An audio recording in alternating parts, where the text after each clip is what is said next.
This is our show right now.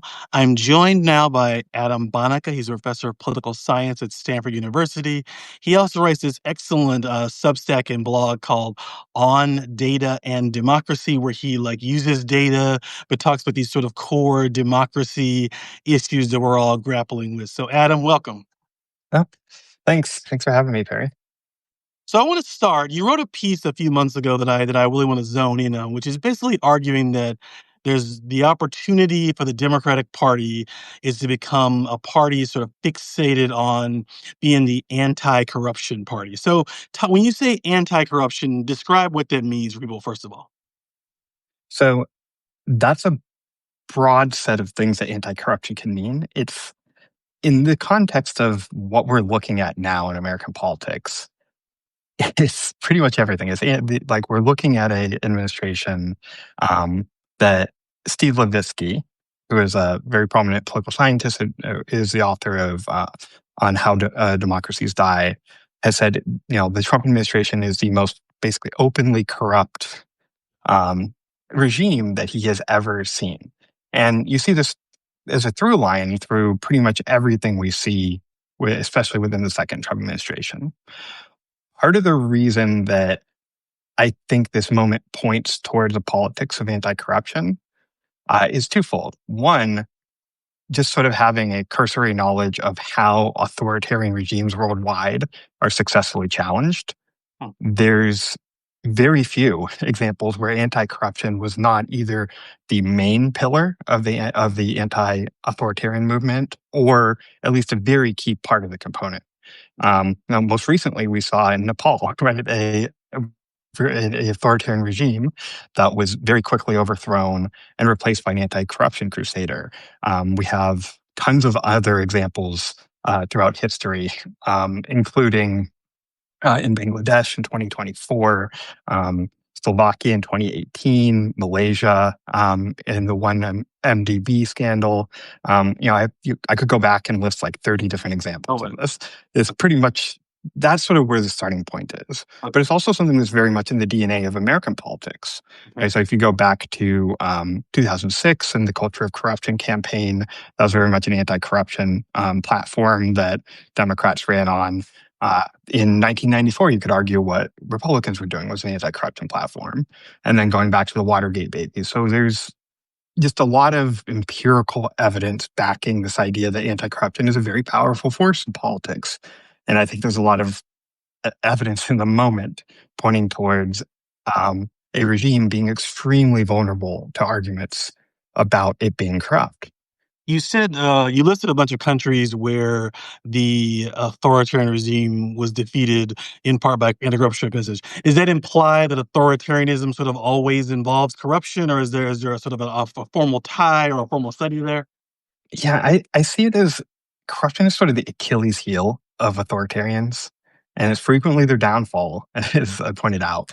But they just can't seem to resist, and it seems to be part of what keeps these regimes together is that there's this notion of you're in the in-group, and these in-groups sort of trade with this currency of corruption. You can see all these members of the Trump administration now getting in on the act. I think the ProPublica piece about Kristi Noem most recently, but we have one or two a week of Homan or Patel recently, having these examples, and so.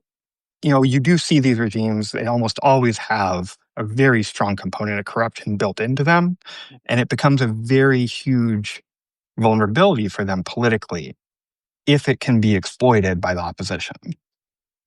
So talk about if the Democrats decided to take this advice and to become, what would that look like? What would an anti-corruption agenda look like? So it could take multiple forms, but the most likely form, I think I'll back up a little bit. So what is the thing that's stopping Democrats from just, pushing down the pedal on anti-corruption? And polling data shows us that people are pretty pessimistic about Democrats in terms of seeing them as corrupt as well.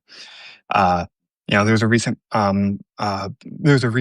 poll by YouGov that asked people whether they thought like members of Congress would like take bribes, and like it was like 70% of people around that number said that yes, like a Democratic member of Congress would be likely to take a bribe. And they said this about like specific Democratic and Republican politicians. So the starting point is people seem to look at American politics and see both parties as similarly corrupt.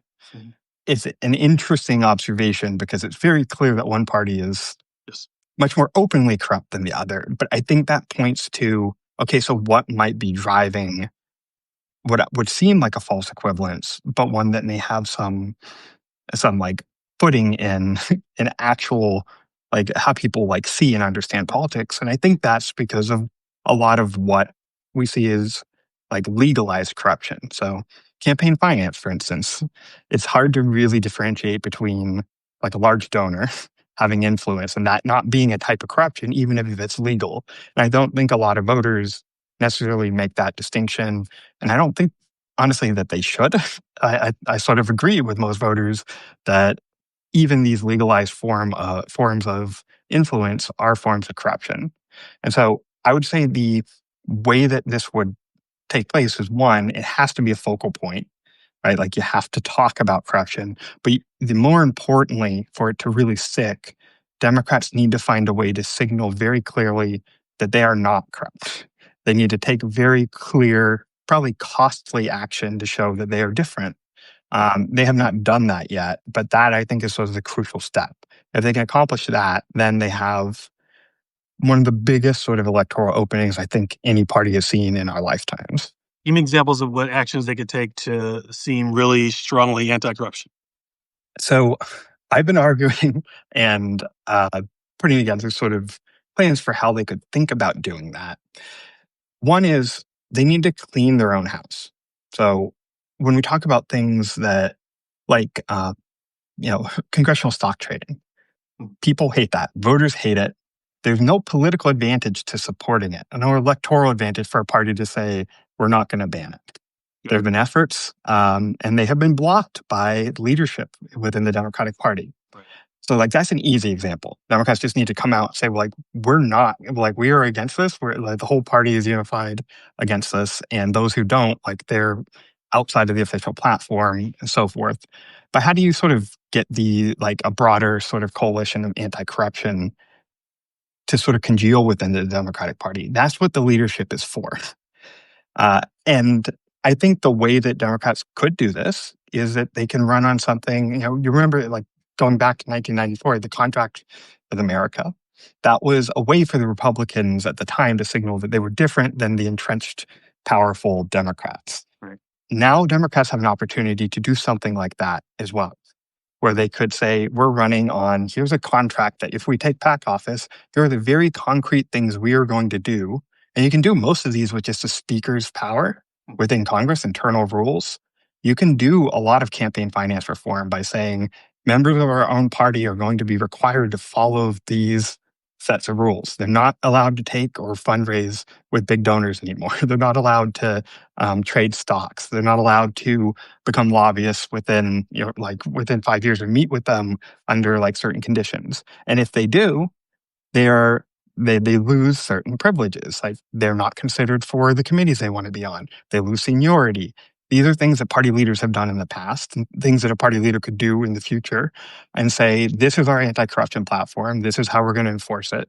And we're going to be able to do that by showing that members of Congress that are not going along with it are actually not fully like in good standing members of the caucus. Sorry, stock trade banning. You said something about like becoming a lobbyist is after they have to sign a pledge. That's sort of after. What else is sort of they could do? What else? You said stock trading, lobbyist. I Campaign won't finance reform.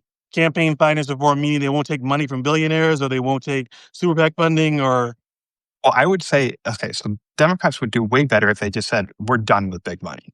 They don't need it. They have plenty of, like the professional class, which has turned very Democratic over the last generation, provides more than enough money. If they We're just done said, with big money, meaning we don't take donations we over don't take it. $2,000. go back to Citizens United levels. So I'd say like $100,000, $130,000 is the max any donor can give. Beyond that, the Democratic Party just refunds it and says we don't accept that money. Um, they can't do that completely, but they could put that as part of what you would expect to do. If they did that, they would still out fundraise Republicans. That's the and Republicans are extremely dependent now on mega donors.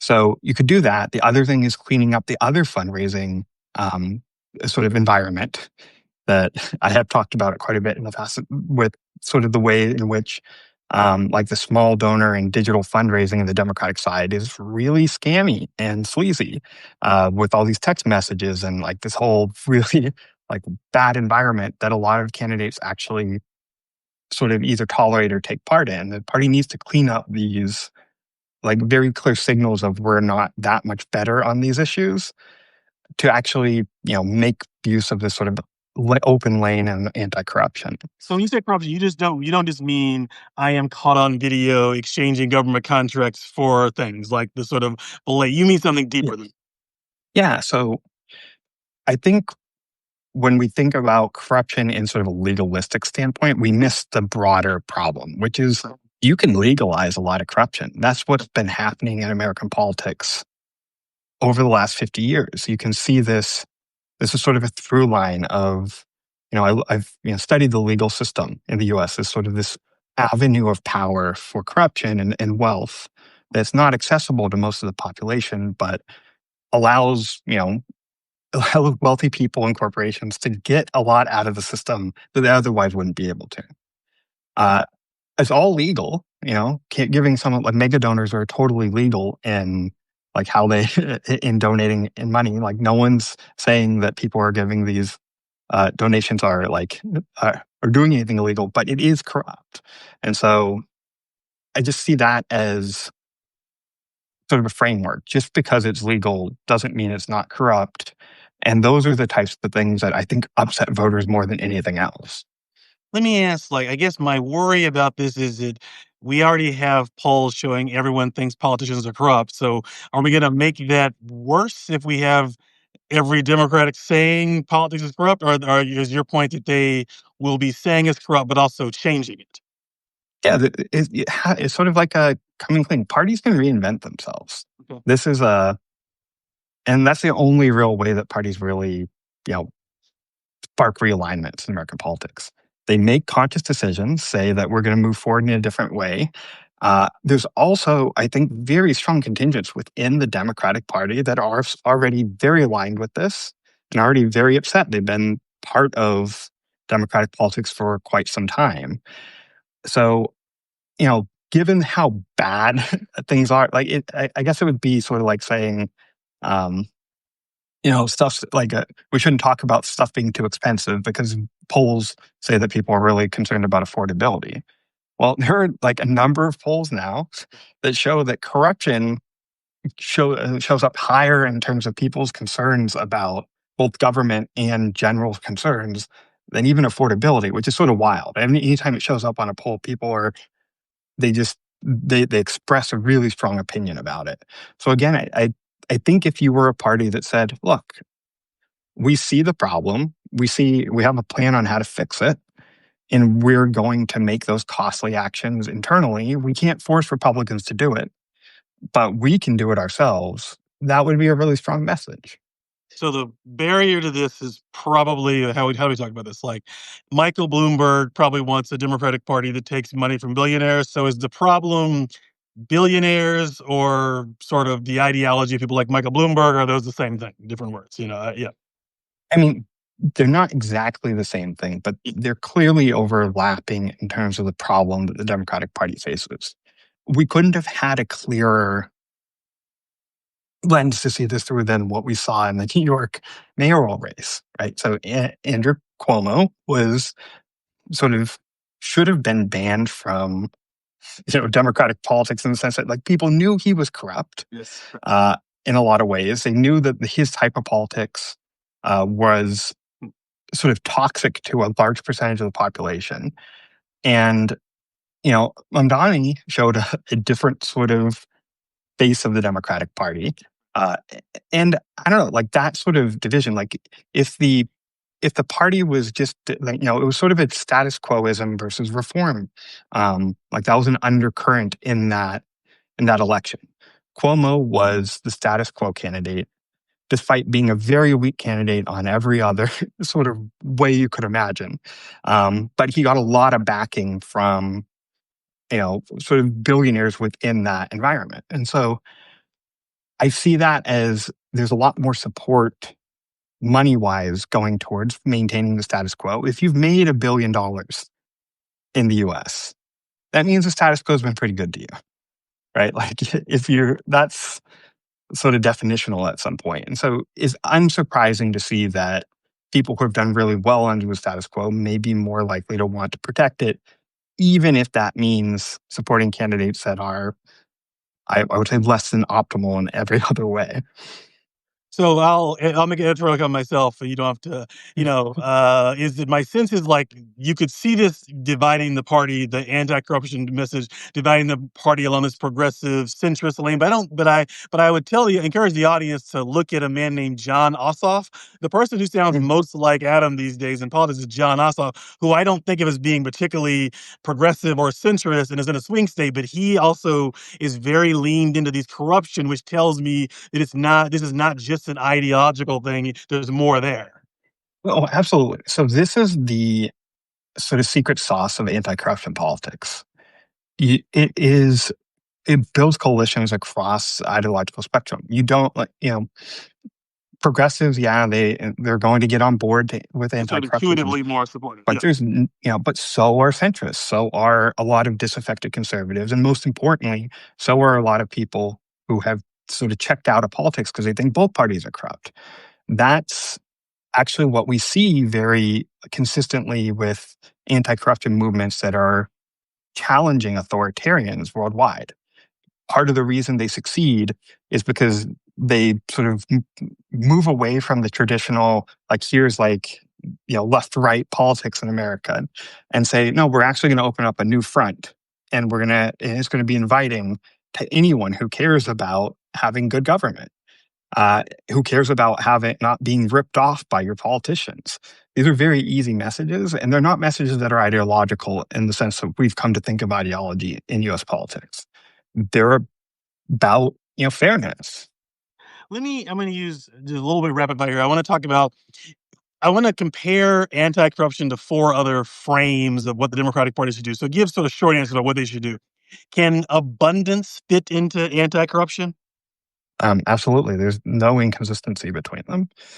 Can fighting oligarchy fit into it more obvious? Yes. Yeah, yes, it would have to. Okay.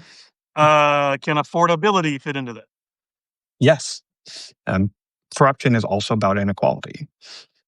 And can affordability? Okay, I seem to have forgotten my other one, so I'm going to have to let it go. But affordability is a big frame you're hearing. Oh, popularism, can it fit into that one? That's a sort of hard to define thing, but but it is popular. I guess would be the Well, right I thing to mean, say. if populism is about looking at what voters are telling us and what they want anti-corruption more than anything else, according to polls. So you would have to argue pretty hard against um, what voters want in polls to say that popularism wouldn't fit into that as well. All right, so okay, you've given a theory that's hard to disagree with right now. So, what should the next steps be for the Democratic Party, and also for those of us who are not sort of Democratic Party leaders, and those of us who are just sort of regular citizens? Is if we believe in this idea, how do we propagate this further? So I think so. I've been thinking. So um, let me just step back a bit. So the leadership has a different challenge than the population. The population seems to and the public and voters and people who are engaged in progressive and democratic politics all seem to be pretty aligned Rodney. that this regime is corrupt. Yeah. Where the challenge is how do we coordinate that to turn it into an effective electoral opposition? That's the challenge for 2026. Beyond that, the other thing about anti-corruption politics is it doesn't stop at the ballot box. That even if we face a, hopefully not a type of election that is unwinnable for Democrats, which authoritarians often try to push towards. That is often their goal, is to make sure that elections are still held, but they're not actually competitive in a way that's winnable by the opposition party. If we find ourselves in that situation, anti-corruption becomes a mass movement. It's usually a key component of mass protests. Some of the most famous examples would be the Philippines and the people-powered revolution. But right now, we see in Serbia, for example, a large mass anti-corruption protest movement. And so, I would say for the party, the challenge is they need to coordinate, they need to create a message, they need to actually coalesce that energy in something that's going to be electorally advantageous, which they can do, but they just need to make sure that they they do it in a way that isn't undermined by their own people's own sense of their corruption, right? So they need to really clean house to do that. For voters, they just need to know that that's an avenue. And I think, if you go to the No Kings protests, there's lots of people with signs that hit on issues of anti-corruption. It's very much within that movement already. One thing I want to emphasize here is you've mentioned a lot of international comparisons. You wrote a piece earlier in the year that I thought was really great. Adam has a Substack called On Democracy and Data, and you sort of went through a bunch of countries where some head of state had committed some kind of illegal act, and then the country had not only thrown that person out of power, but also sort of banned them from being in power again. You had this long list of, it's not just Brazil, you had a long list of examples. And I think it went to this interesting point, which is like, we in the US often treat, we are democracy and we are special and no other country has ever tried democracy. There was a whole rhetoric from not just the right, from the left on, we can't punish Trump, we can't ban him. That would be taking on one party. So talk about, the example is obvious. So talk about why it's important for people in the U.S. to look at democracy in other nations and think about what we can learn from things abroad.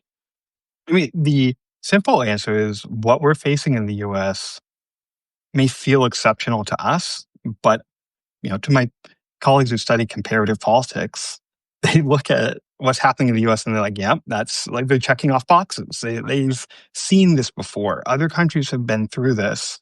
And we have lots of examples of countries that have successfully navigated this and pulled off what's called an autocratic U-turn, where things had trended in a really negative anti-democratic way, but then reversed. And so one of the reasons is because we have lots of other countries that have done the hard work to face off against authoritarian politics and have succeeded. And so we really should not discount that.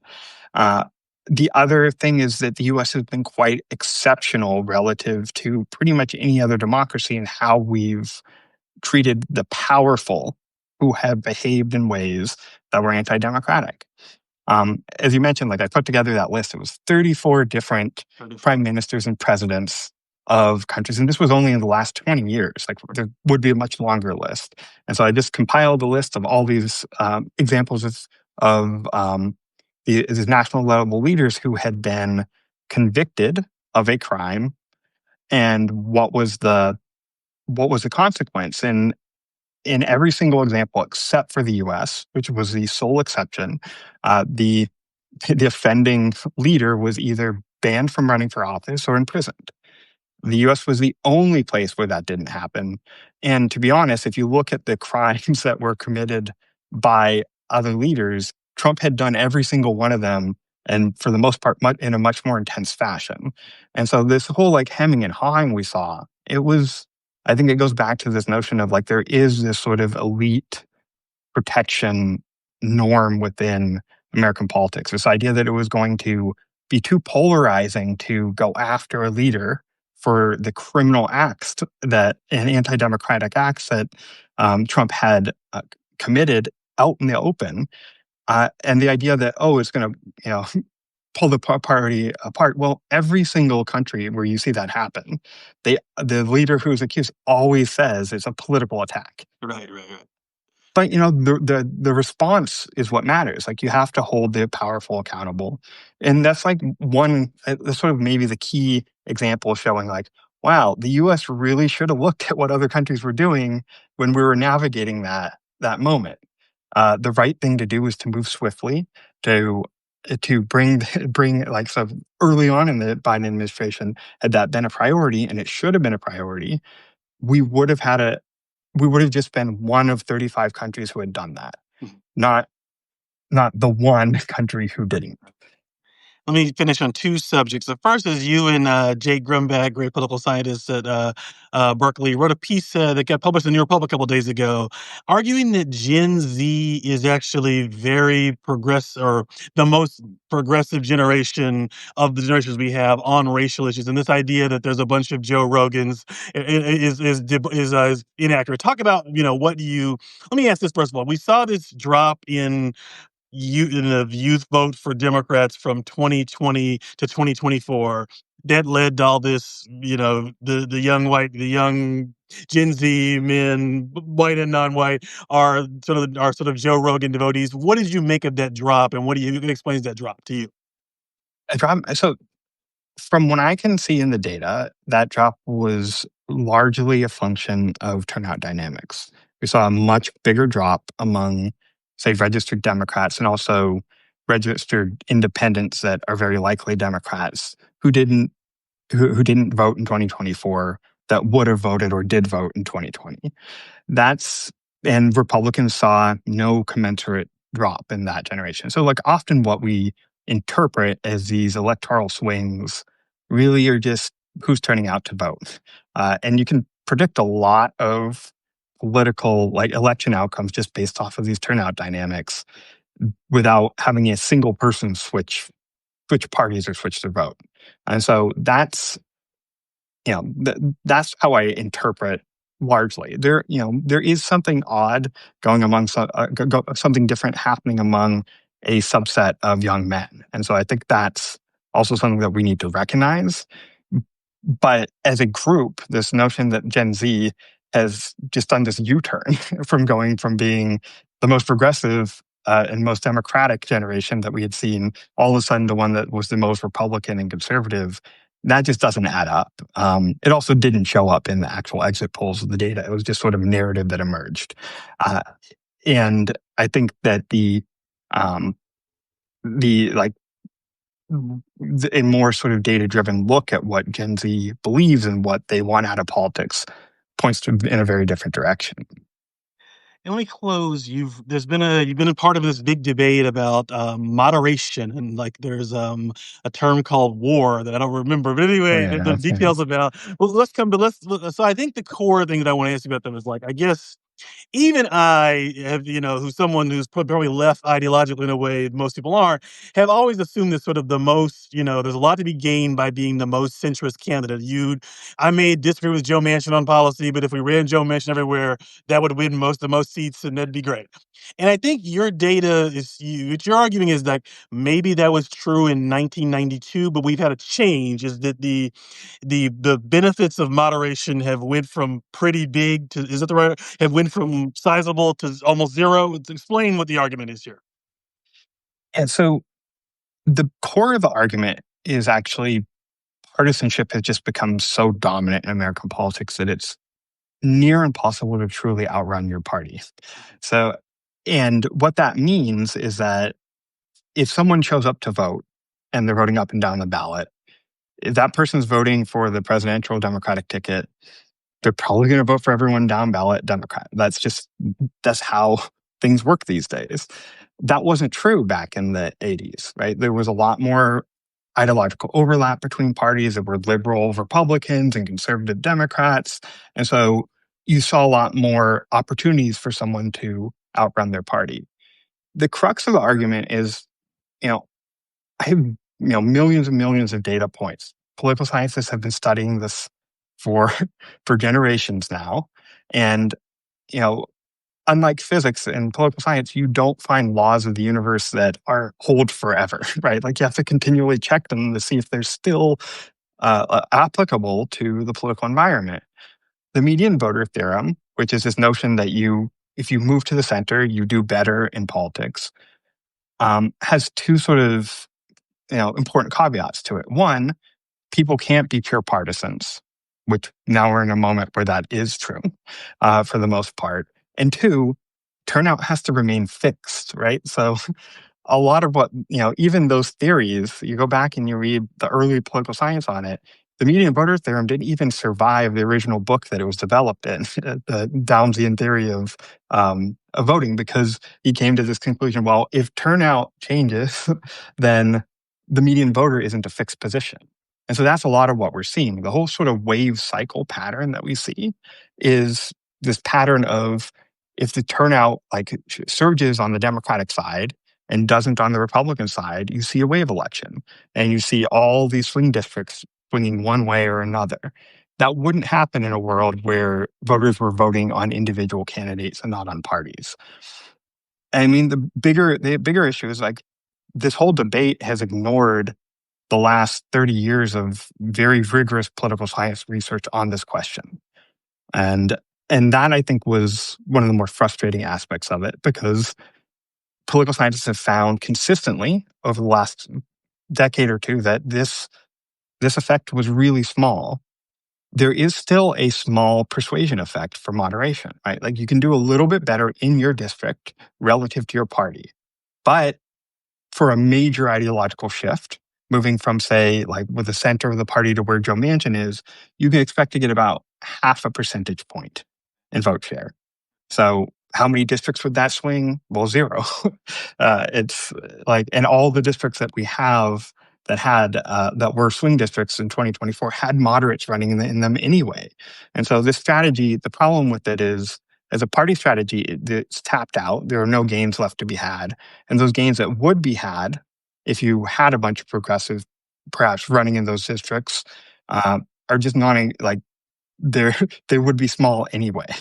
So I think that's sort of what's frustrating about that debate, that is trying to give this sort of party-wide strategy over to this tactic that just, there's really not much to be gained from it. Let me play this out a little bit. The implications of what you said a little bit. All right. So if we wanted to see the Democrats win a stable Senate majority, we want to see the Democrats win Ohio and Iowa, let's say, it's likely that they're going to win that only if they're fairly close in the presidential. Part of what you're saying is, if they lose the presidential by 40 points, they're not going to have this magic candidate who breaks from the party by 12. And I think you're also saying that the path to Democrats getting 52% nationally is probably not, and also in Ohio, in Ohio is probably not moderation, Bill Clinton style, because they've been doing that, it hasn't worked. It might, in other words, the anti-corruption thing is at least something maybe they haven't tried already as a way to get to a bigger national majority. Yeah, so I think my sort of view on this is, anti-corruption has huge upsides electorally if done right. The types of upsides that could really upend sort of the way we've seen this ossified politics take place. It could be a realignment, so to speak. Yeah, and realignments are decisions. Yeah. The New Deal realignment, they're things that happen when parties have openings and they make the decision to take them. Like, the New Deal realignment in the 30s was a deliberate response by the Democratic Party and FDR to deal with it in a different way. It was at the time seen as a risky prospect, but one that paid off enormously. The Southern realignment, the most recent major realignment we've seen, was a deliberate set of decisions by Democratic leadership about civil rights and a Republican response to go from the party of Lincoln to the party of Southern racism, in a sense. And so that's, this is something that a party needs to decide to do. A realignment isn't just something you wait for. You wait for the opportunity and then you take advantage of it. I see anti-corruption as this very open lane for that type of realignment that has the distinctive advantage of, you don't upset anyone in your existing coalition other than a few powerful politicians who you don't need anyway. Adam, this was a great conversation. I'm going to end it there. Thank you for joining us. Urge everybody to look at Adam's Substack on data and democracy, because he's got some really great work that is essential in understanding politics there. He also, like with Jake Grummick, has a piece on the New Republic website about young voters not being as conservative as claimed. So, Adam, thanks for joining us. Thanks for having me. And good to see you.